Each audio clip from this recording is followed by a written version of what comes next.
I'm particularly happy to be here in a series that is honoring my mentor, John Seely Brown, who's been a huge influence in my intellectual and professional development over actually many decades in ways that will become clearer in my talk. But I wanted to start with a story that's really a bit of an entry into this long-term influence that John has had on my work.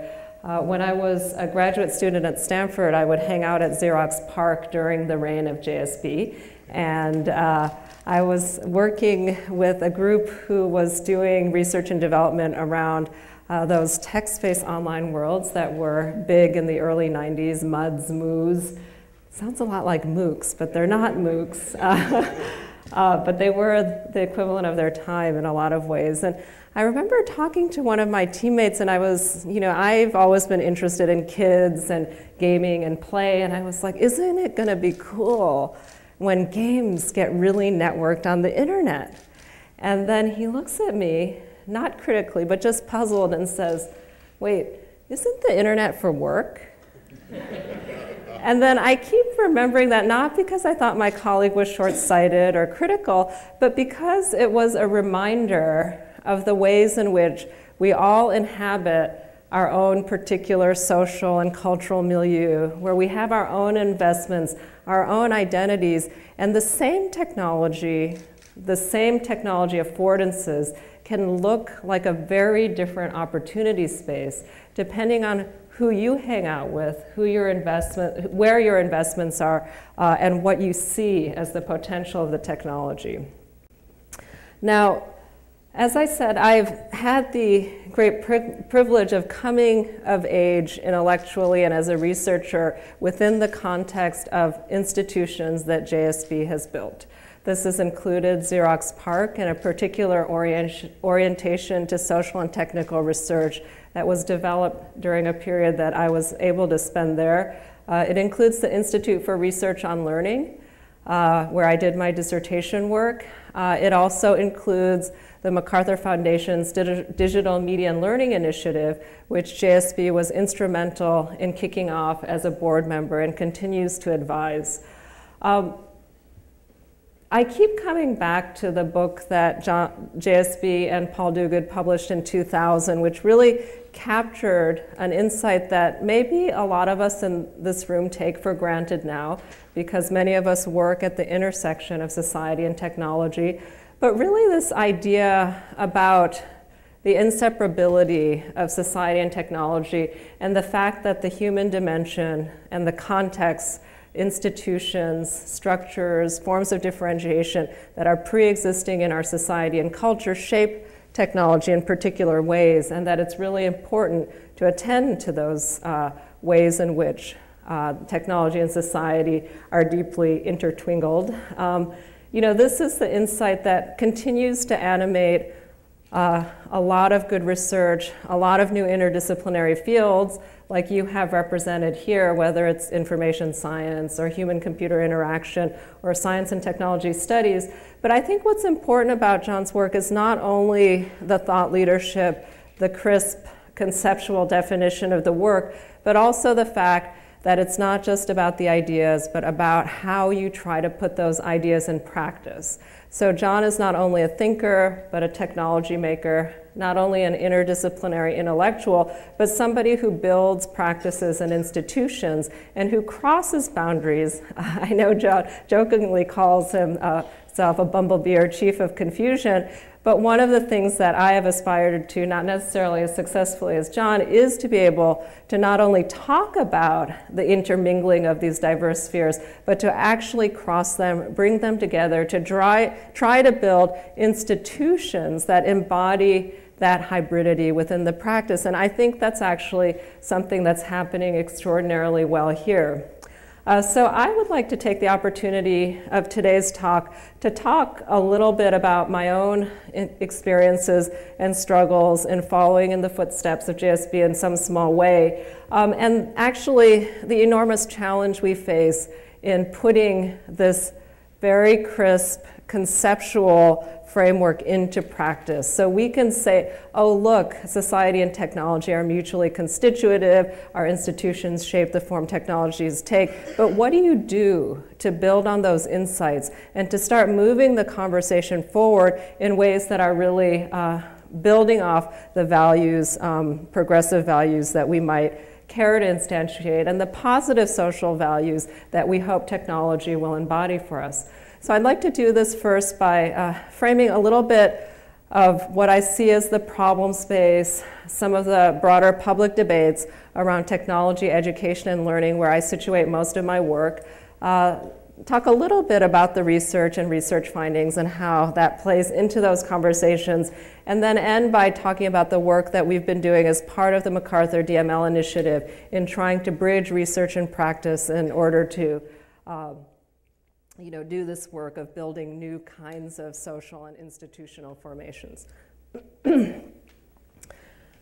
Okay, so what's out there in the world as some of these conversations you've probably seen within the media, varying degrees of interest in questions about kids, about learning, about new technology, often young people at the forefront of these anxieties we have about how new technology is affecting society. So is Facebook making us lonely? Is Google making us stupid?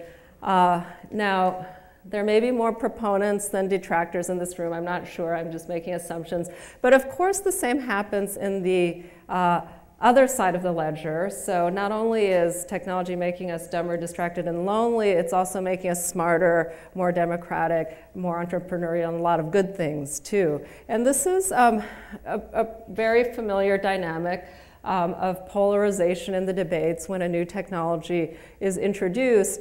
And I find that when young people get inserted into that conversation and when it starts intersecting with some deeply held values in our society around things like learning and literacy, there is a tendency for it to get polarized even more.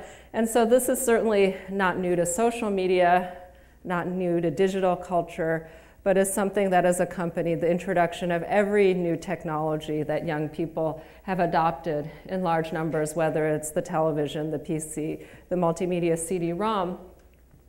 And I think to some extent we could get discouraged by this, but I think there's also an opportunity for some of us to help or think of trying to break this pattern. I mean, the problem with this is Google making us stupid?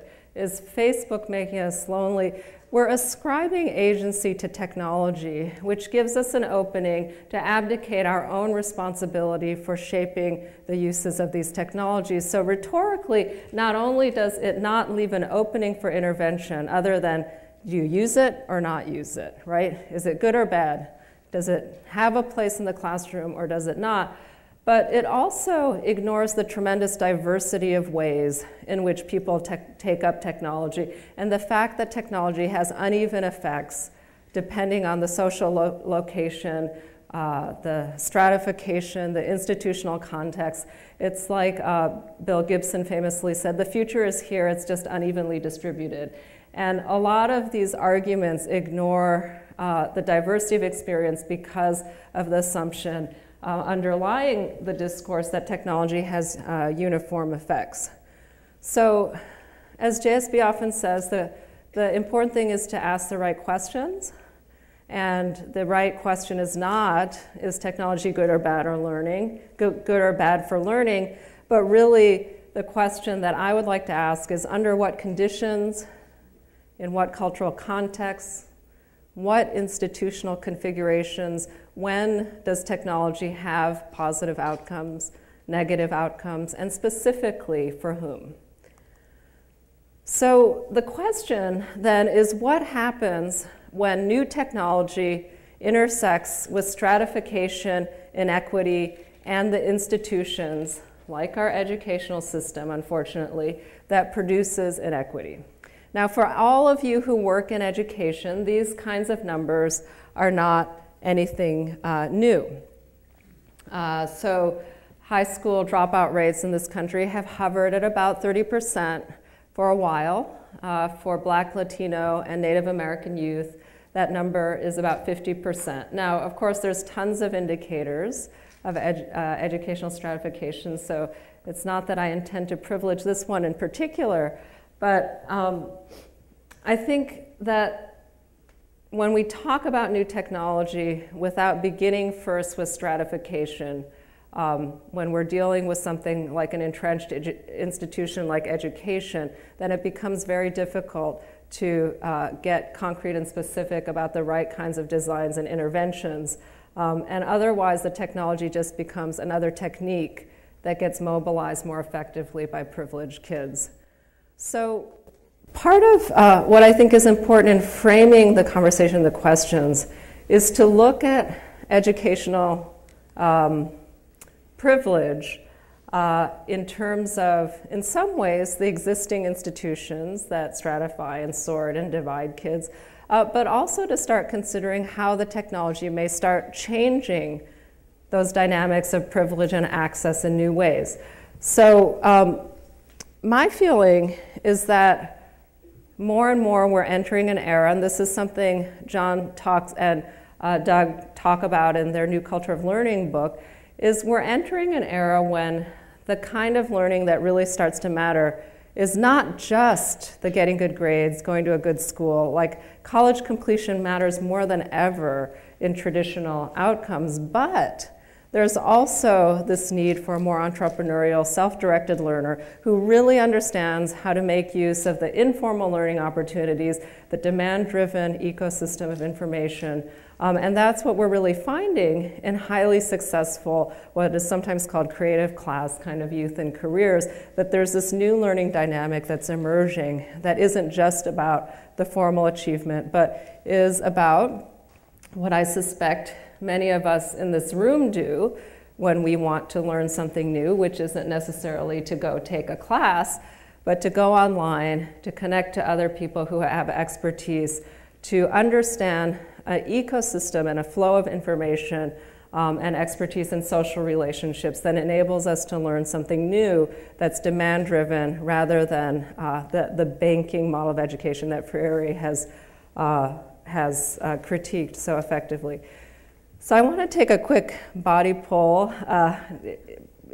take the temperature of those of you in this room, just in terms of your own feelings about the possibilities of how internet is changing learning and research. So if you could show me with your thumbs, where thumbs up is it's totally, like the online world, digital, social media has completely transformed the way I learn, access information, and do research.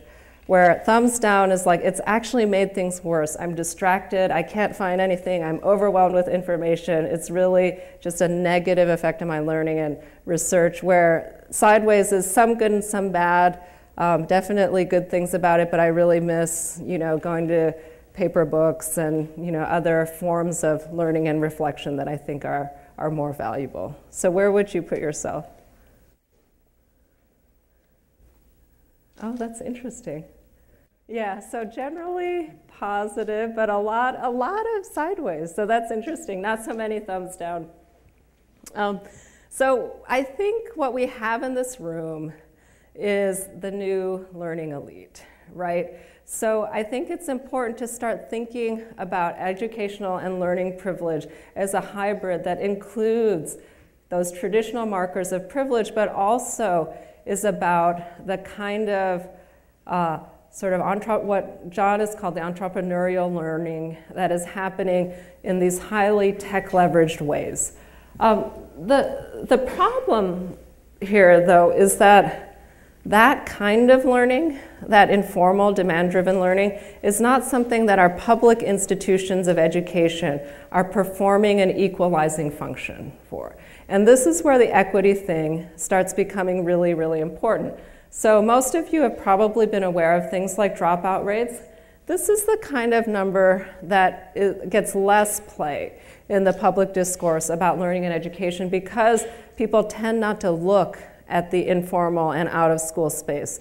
So in the period since the 70s, if you look at expenditures on enrichment activities, so the after-school clubs, the violin lessons, whatever, it's tripled from $3,500 to almost $9,000 per household in the upper quintile in this country. And for the lower quintile, it's basically stayed flat. So in an era when you see contracting opportunity for good jobs, heightened competition for traditional educational achievement, privileged families are going out of school to fuel their learning and achievement edge. And the big fear I have is that the opportunities that are abundant and wonderful and accessible in terms of the digital and network learning are going to create an even wider wedge between those families who have the social and cultural capital to support those kinds of customized, individualized, empowered forms of learning, and those who are largely dependent on our public infrastructures and aren't embedded in those networks of high-tech social and cultural capital that can fuel the most amazing kinds of learning opportunity that the online world can really offer for young people. So this is where I've been a strong advocate for looking at learning holistically from a learner-centered perspective and the ecology of learning rather than looking simply at our traditional metrics of success. Now, what's interesting about our current historical moment is that we're seeing a growing equity gap in terms of opportunity, whether that's educational or economic opportunity in this country, at the same time that we've really seen a closing of what we've traditionally considered the digital divide. So back, in the Xerox PARC days, the digital divide, when I was at Xerox PARC, I don't mean to say that it's past, but when I was in graduate school at Xerox PARC, there was a lot of talk about the digital divide, last mile for access to the internet and things like that. And those, there are still pockets where basic access is still problematic, but we've seen a real closing of a lot of those gaps, and teenagers have really led the adoption of a lot of what we think of as sophisticated Web 2.0 social media-like uses. Older generations have started to catch up. Gaming is obviously a gateway into a lot of digital and network practices, which is actually a lot more class and privilege agnostic than a lot of other technology forms. So virtually all teenagers play games, are on social media of some kind, and then finally, even in this country, text messaging. When I moved back to the US from Japan in the late 90s, I was thinking, I don't know, are American teenagers ever going to start text messaging? Because the US was 10 years behind Korea, Japan, and Northern Europe at that point. And then the switch flipped, and these are sort of the numbers that are kind of the stabilized numbers for the teen demographic for most post-industrial countries. 50 texts a day for boys, 100 texts a day for girls, something along those lines. So these technologies have become basic infrastructure of social communication for teenagers these days, even at the same time that their uses for learning and education are still highly diverse or stratified. So what we're finding today, our current situation, is that young people are highly engaged in social and recreational uses of new media. They have a lot of interests. They care about their peers. But there's a big engagement gap between where kids are and the kinds of opportunities that technology can offer in opening up doors to opportunity in their future adult lives, whether that's academic achievement, civic and political engagement, or economic opportunity. And there is still a big gap, a generational gap, and a gap in our institutions, particularly our public serving institutions, in order to mediate that gap. Now, my problem with the concern about individual outcomes, whether that's distractibility or loneliness, is not that those things aren't important, but they detract attention from what I think is the more pressing problem and set of questions we need to be asking for, the more pressing set of risks, which is the risk of a profound and growing equity gap between those with educational privilege and those without. And this rarely makes it into the public conversation around technology and education. Now, what do we do about it as researchers, technology makers, progressive educators? So just to rewind a little bit to some of the work that Jeff mentioned that came out of the first round of funding of the then nascent Digital Media and Learning Initiative that MacArthur funded. As Jeff mentioned, together with Peter Lyman and Michael Carter, I co-led a study with, involving a large group of researchers that was really starting with the basic question, so what are kids doing these days with new technology, specifically digital games, social media, and digital media production tools, and how does that reflect their learning? And specifically, we went to out-of-school contexts, social and recreational uses of new media, because it was our intuition, and continues to be so today, that that is the site of greater engagement and innovation than what we were necessarily seeing in the formal educational sector. Hopefully that's been changing rapidly. You know, it was and is still fairly unusual for educational research to be doing major studies of learning in the out-of-school sector. So this was a fairly bold move on the part of the foundation in a lot of ways, and I think was empowered by John being part of the formulation of this new initiative. So what did we find? I won't go into all the findings, but the biggest goal of the work was really to start looking at the diversity of ways in which learning engagement was being impacted by the influx of these new technologies in young people's everyday lives. And it's very rare to have the opportunity to conduct a whole range of ethnographic cases with different populations and then look at them across settings. So as ethnographers, we're usually trained to go into context solo, do deep analysis, and then, you know, maybe talk to our colleagues, but not really do analysis across them. And so what we did was a lot of the hard work of, you know, arguing with each other about what we were seeing, how my kids were different from Dana's kids, were different from what Sarita was looking at. And so we had these great conversations about not just the depth we had in our individual cases, but how these kids were positioned in relation to each other. So I do the geeky kids, Dana does the popular kids. You know, we kind of argue about who's right about certain trends. And this is what helped us arrive at these categories, which we call genres of participation, that differentiated how different kids, depending on their social and cultural locations, took up technologies in different ways. And there's a lot of distinctions we came up with, but the main one has really been the distinction between friendship-driven and interest-driven learning and participation, where friendship-driven participation is really about those mainstream sorts of peer social behaviors that you see that is ubiquitous in teen culture, that center around popularity, status, flirting, looking good to your peers, and that is replicating a lot of the dynamics in the lunchroom, the locker room, at school. And when we were doing our research, it was MySpace and MySpace and IM. And now it's Facebook and text messaging. So the platforms change, but the behaviors are incredibly resilient. And we're really a replication of these teen pressure cookers that we set up when we put young people in age-segregated contexts. And so this is a site where we saw a lot of incredibly important learning dynamics around what it means to get together, get along with your friends, to engage with your peers in public and semi-public spaces, to not irritate each other, to get a date. I mean, these are all really incredibly important things socially and developmentally. And along the way, because technology has become a ubiquitous part of these teen dynamics, they pick up how to create a homepage, how to mess around with HTML, how to modify digital media, how to publicize things on the internet, becomes just part of what we used to consider sophisticated technical skills, just is part of the ether of peer culture. And so it's important not to underestimate the importance of that form of learning that happens within these peer contexts. Now, a lot of my own work, though, has really focused on the learning opportunity on the interest-driven side.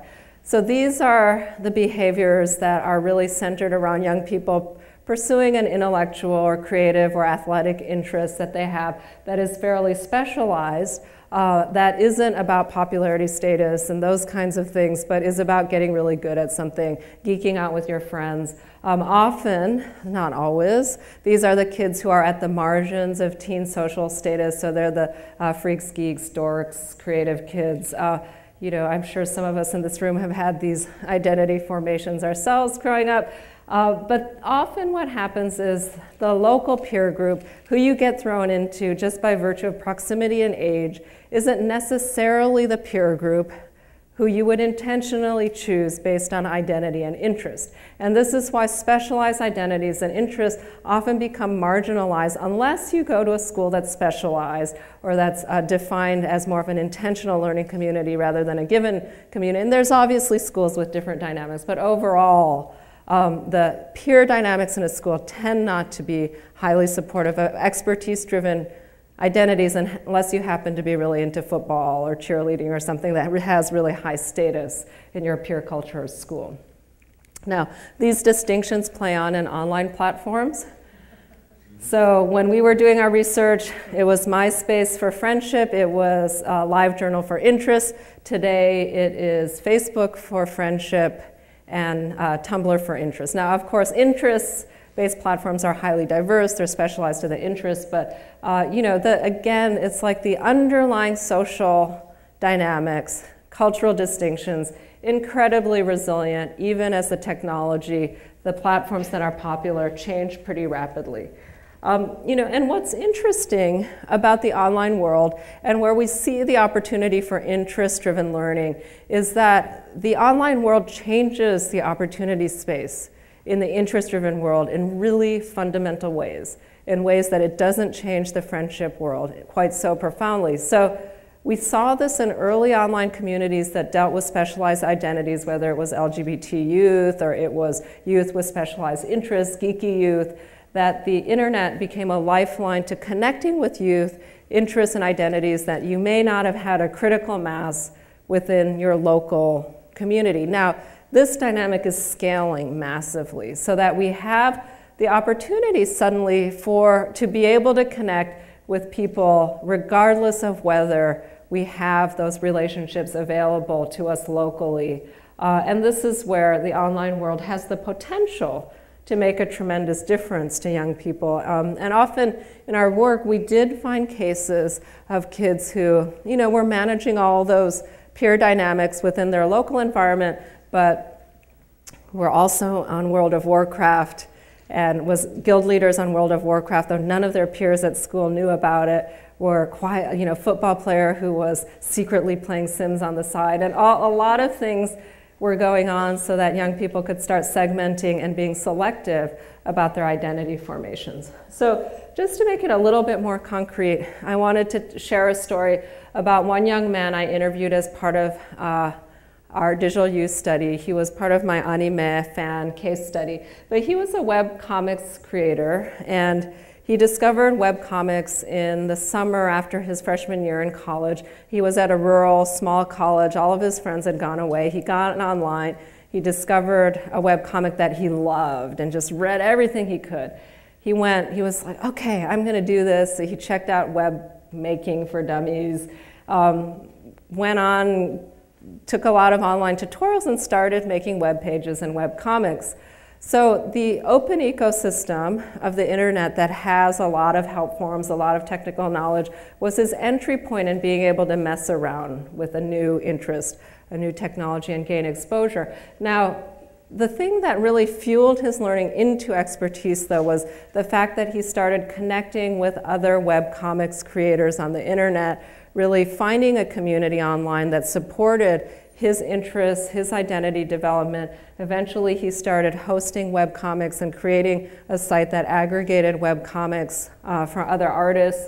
You can see he has advertising and was eventually making enough money from his site to support the site. And he actually started after school, after he graduated from school, making a living as a web developer. And he said that, you know, along the way, he tried changing majors, several times to accommodate his interests, but none of his course offerings in school were actually preparing him for what he wanted to do, which was this. But he said, I really valued college because it was 4 years that I could just devote to learning webcomics, which I learned on my own and with my community. And so when I interviewed him, he was making a living as a web developer. By the time the book was published, he was actually making his living full-time on webcomics by selling merchandise related to his work. So he's an interesting case of a self-directed learner who was able to take that opportunity, that space of what you think of as your time in higher education to make a school to career transition, but did it in a very self-directed way that made use of not only the content resource, but also the community resources on the internet. And so when you look at Dave's learning ecosystem, he started with a passionate interest that he discovered because of the internet. But then the way that he was able to get good at it was he took to the internet to develop a set of peer relationships that centered on his interests. Now, he still hung out with his friends at college, so it wasn't as if he was socially isolated locally, but he had a new community that was highly targeted and specialized in what he was interested in. And what was interesting about Snafu Dave that made him different from almost every other young person we interviewed, although there were a handful of cases like him, is that he was able to connect the learning he was doing in the informal space, in the peer, social, and the interest-driven space, and make it relevant, not directly for his academic achievement, but certainly for economic opportunity. And it's very, very rare that kids are able to close that loop, right? This is difficult because our institutions don't actually support the connections. But this is where we see the real opportunity space. So can we start thinking about drawing the connections between these spheres of learning now that we're seeing an explosion of opportunity in the interest and peer-driven space? And what would it take to start supporting the kind of learning that a highly activated and resourceful learner like Snafu Dave was achieving? And so we saw a few cases of kids who are really passionate, who are really resourceful, who are able to pull this all together. Most kids aren't like that. Most people aren't like that. We tend to require a little bit more supports, a few more invitations, institutional warrants in order to be able to build connections like this. And so the moral of the story is not that the internet creates kids like Snafu Dave, it's that it won't without much more principled, well-directed kinds of educational interventions that really look at the opportunity space in new media in a way that is much more ecological and that attends to the whole learning ecosystem rather than starting only from this sphere of formal education. So, in the aftermath of the digital youth study, by the time we finished, the Digital Media and Learning Initiative had become the centerpiece of MacArthur's funding and education.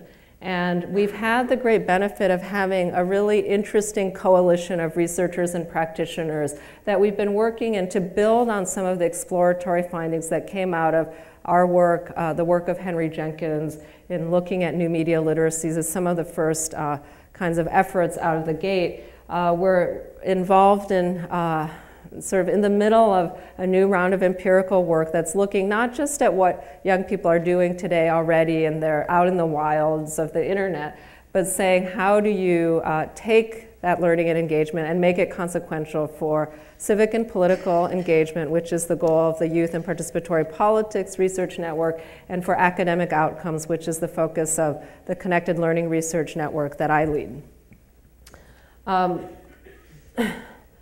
Now, a big question is, given that we're doing research on how these dynamics work in online environments, the distribution and equity issues in relation to opportunity, what is the role that technology can make? And we get asked this all the time, right? Does connected learning require technology? Can technology make a difference? And I started by making an argument against technological determinism, but it's also really important to recognize and be smart about what it actually does help us do in terms of social change. And I think it's an interesting moment right now because suddenly the conversation around technology and education is really center stage in a way that it hasn't been for a long time because of these MOOCs and new experiments in the online space. And I think there's both an opportunity and risk inherent in existing incumbent institutions taking a very large interest in these kinds of opportunities for online content and learning. So I'm sort of curious, could I get a show of hands of how many people have taken an online course, not necessarily a MOOC, but any kind of online course? Wow, that's a lot of people. Wow, okay. So okay, let's do another, since so many of you have, but for everybody, not just even if you've taken a course or not, how positive or negative do you feel about online courses in making a positive difference to education? Up or down?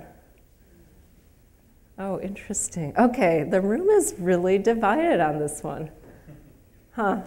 Well, it's a good indicator that there's openness in the conversation. So we're really early in this conversation, right?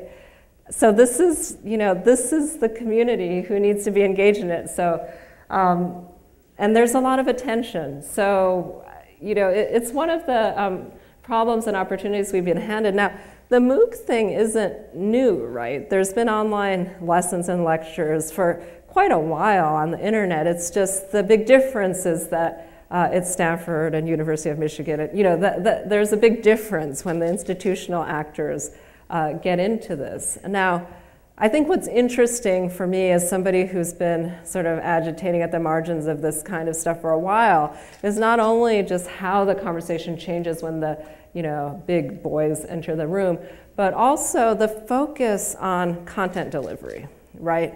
Which is incredibly important, right? Like, what's not to love about free and open learning content on the internet that's accessible and that is often coming from elite institutions and really, really respected professionals in the field. On the other hand, it's interesting how much more attention gets paid when the model replicates what people are familiar with in education. So I think the idea of lectures being online is something that is easy for people to understand, is easy for people to deliver, is an absolutely essential part of the online ecosystem, but is just one part of the ecosystem. So that's the risk, right? You don't want the silver bullet approach by thinking if you push content down pipes, learning will happen. But you need the content down pipes, so you certainly don't want to discourage that from happening. Now, Khan Academy is obviously the other site that's getting a lot of attention in this space in addition to the MOOCs.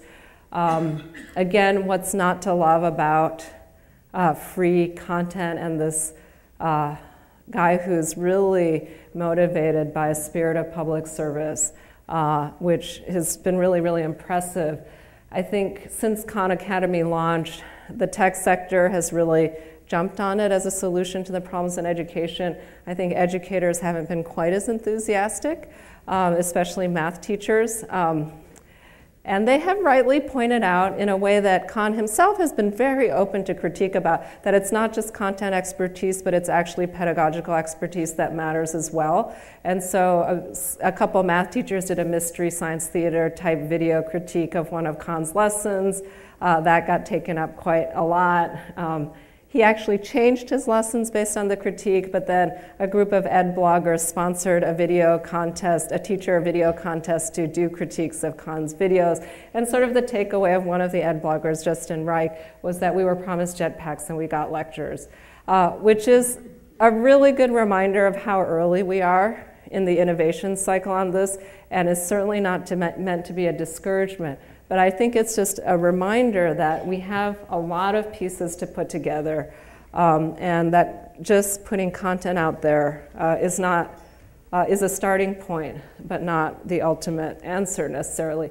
Now, the other opportunity spaces around technology, social media, network media, and learning that I think get much less attention but deserve so much more attention are two aspects. One is self-expression, right? So we know that digital technologies have radically reduced the cost and accessibility of creating media, stuff, content, and sharing it online.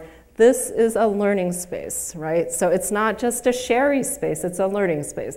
And this is the piece that it's harder because it's not standardized content. We're not in control of it. But this is the kind of stuff that I've been really interested in studying when looking at kids' organic interest communities. And you're seeing platforms like Instructables that is really optimized for this kind of peer learning and sharing. Now, a lot of this stuff happens organically in online interest groups, but there are groups like Peer-to-Peer University who are explicitly designing for peer learning kinds of dynamics in different areas of interest. And then a genre of platform that I think doesn't get enough love and attention among educators is Q&A forums, which are just amazing. Like, isn't it amazing that now you can just go on the internet, ask a question, and somebody will answer it? It's amazing. And why don't we wake up every morning and just be amazed by that? And so, like Stack Overflow, which started as a geek Q&A site, has syndicated to all kinds of interest, including English language and usage. So every form of geekdom has its online forum. And there are people who are really good at these things on the internet who give their expertise for free. And this is the kind of scalable capacity building that is a really sort of underappreciated resource in the technology and education conversations. And if we could connect those up to some of these bigger, more formal kinds of educational platforms in ways that are not institution specific, but are about open, about capacity building, I think we have a ton of potential. The other piece is the diversification of interests that happens when you are looking at open and social. So it's not just that you have the opportunity for individuals to share and create, but the fact that you can proliferate niche communities and they can get more specialized, and suddenly you have an opportunity to reach diverse young people where they are. And it's not just like Stack Overflow started with the geeky coder communities, white male geeky, the traditional internet communities, but the internet's not just for geeks anymore. And so one of the case studies we've been looking at is Ravelry.com, which is a fiber arts community where kids learn to do really hard things, like making a knitting pattern is really, really hard. And they're just an amazing community that is sort of breaking some of the stereotypes of what an online interest group is like. Now, of course, we're looking at gaming and other forms of traditional geek interests as well. But we're still seeing, there's still a divide here where when we've polled for interest, trying to find online groups that are instantiating a lot of these peer learning principles, they're still skewing towards sort of geeky, male, fairly privileged groups, and often groups and interests and identities that are more oriented towards non-dominant youth have less play, girls' interests have less play. But we are in a space where it's opening up the possibility of even non-dominant or tech-centered interests having more of a play in the space. And it's really about, again, diversifying pathways, growing capacity instead of this bottleneck, winner-take-all, narrow pathway approach to what the online world can offer for learning. Okay, so to return to the connected learning model that I introduced with Snafu Dave, this idea of the three spheres of learning, it's not just a descriptive model, but it really is trying to sketch out the beginnings of an approach to policy, technology deployment, partnership, program design, a strategy that is cross-sector, which makes it incredibly exciting, but also incredibly difficult. because it forces us to do what JSB has done in his career, is cross the public and private sectors, to cross institutional boundaries. We are working, like, I don't know any other initiative that is working with the Institute for Museum and Library Services, Lady Gaga, and Team Liquid of StarCraft. You know, it's like, it's about coalition building and finding the points of shared purpose across these sectors that don't traditionally work together, that may not always see themselves as educational entities. A lot of the tech sector, like, I don't know that Google thinks of themselves as an education business, but they are in the business of education. They have the platform where more learning happens every day than anywhere else in a lot of ways. So it is a uniquely powerful approach, we believe, but also very difficult to put into practice. It's really about broadening the partnerships, the access points and pathways so that young people from diverse walks of life, diverse interests can have not only entry points, but ways of deepening and finding more social supports for their interests. So it's not just the math geek or the football star who has that experience of really having their identity and interest in learning supported, but kids with a much more diverse range. And so in our work, we really, with connected learning, we really try to start with the values first, because otherwise technology and educational techniques become techniques that become deployed first for privileged communities and lastly for less privileged, and become a greater wedge. We know historically that's what happens with new technology, new educational affordances, is that even though it's not about intentionality, even if the intentionality of the innovators, the educators, is to create greater equity, if they become techniques that are divorced from a social values perspective, they don't really address some of the broader social equity issues that a lot of us are concerned about. At the same time, we are trying to drill down into the design principles and technique layers. So what does it really look like when you have a high-functioning connected learning environment? We're still really early in this work, and we're really trying to develop cases, examples, design experiments. If you look at our site, connectedlearning.tv, we're starting to curate some of these cases. We'd love to have more examples. We're trying to initiate a conversation about whether the model is right, what are examples of it, what are the challenges.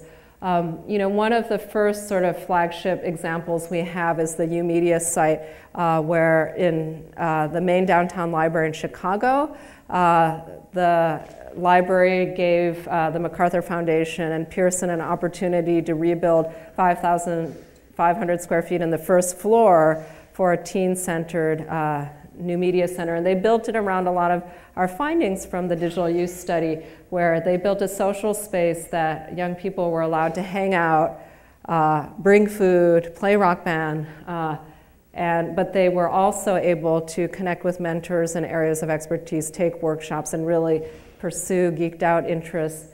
There was debate initially about whether they should move their teen stack into the space.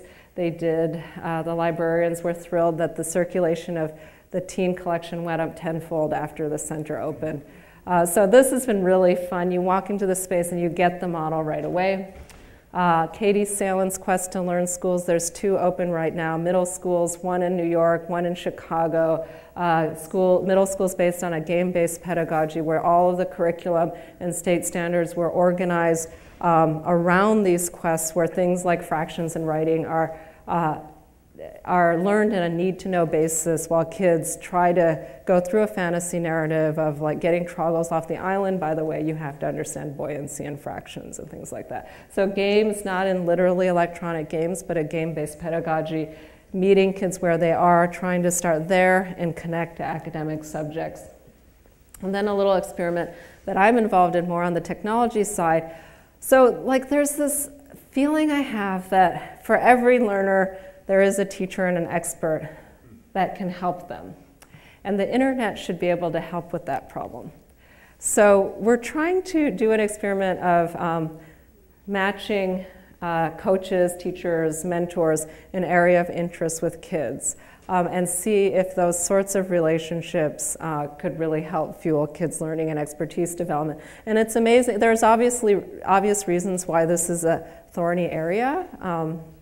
You know, introducing kids to strangers on the internet isn't going to win a lot of popularity contests and some of the rhetoric around this stuff. But when you really look at, you know, the issues of safety, what really has a transformative influence on young people's learning in an area of interest, being able to connect with a young person or a grown-up who's a real, authentic hobbyist and expert in an area that a kid is passionate about is really, really transformative. And the internet is a lot safer than real-life relationships in a lot of ways in terms of people being able to interact with each other around these sort of specialties. So that's just an area we're starting to experiment in.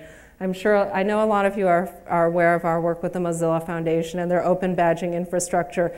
So again, this idea that we need an infrastructure, new kinds of institutional configurations that enable that informal learning to become more consequential for the formal sector is badging and alternative credentialing, some sort of mechanism in order to help that happen.